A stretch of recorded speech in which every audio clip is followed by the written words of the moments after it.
Good morning to dear students of class 8th. I welcome you all to this new class of social science wherein we will be revising the next chapter from civics only. We have to continue that. Since we people have started the introduction to chapter 2 of civics, which is understanding secularism, I would not start the chapter where I got to know the students who have faced some problems in 2-3 key points of chapter 1. So let me clear the doubts from chapter 1 where students have asked me 2-3 questions. So Arush, to make you specifically understand the meaning of federalism. Now Arush, federalism is the existence in a country, existence of more than one level of government in a country. For example, if you take our country India, do we have only central government? No, we have central government, we have states, provincial government, isn't it? State level government. For example, we live in Uttar Pradesh, which political party is elected for that tenure of 5 years, BJP. So we have central government, we have state level government, we do have parliament, we do have that village level government. In villages, we all have seen that village level panchayat, that system in class 6 where you people have studied the rural administration, if you remember civics of class 6. So we have administration on village level, rural level also.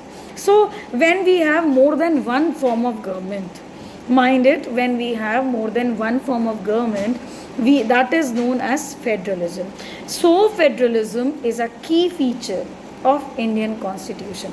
When Indian constitution was written, these things were projecting our constitution, that we have these special features.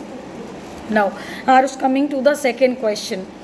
Second question you asked, what is parliamentary form of government? Parliamentary form of government is that government where we the people of the country are electing our representatives. Also every citizen of the country, irrespective of his caste, color, social background, can come and select his choices, his choiced representative. For example, even a poorest person of our country will have a voter ID card, will go and select his preferred representative during elections, whereas the richest man of our country will also have that voter ID card where he will select his preferred candidate or preferred representative. So are you now getting this clear, that parliamentary form of government means it is that type of government where we the citizens come and select by voting our own representatives. So Arush, I have tried my level best to clear your doubts. If you still face any problem, do contact me and I'll clear your doubts again. So students, coming back to chapter 2 of civics, which is understanding secularism, wherein I gave you the introduction to the chapter, where a country like ours or a democratic country which has a special feature, not every democratic country has secularism. Minded children, not everybody, every country has secularism as a key feature. No matter a country is democratic, but secularism is not everywhere. So we are blessed to live in a country where we are free to practice any religion, where we are free to convert into any religion, where we are free to practice the systems, the cultural traits of any religion. Now we have to start with what is Indian secularism. Now children, the constitution mandates that Indian states to be secular. All the states of India have to be secular. Only a secular state realizes its objectives. What are the objectives? What are the motives of having a secular country? It means one religious community does not dominate any other. Some members of any majority of religion should not dominate others.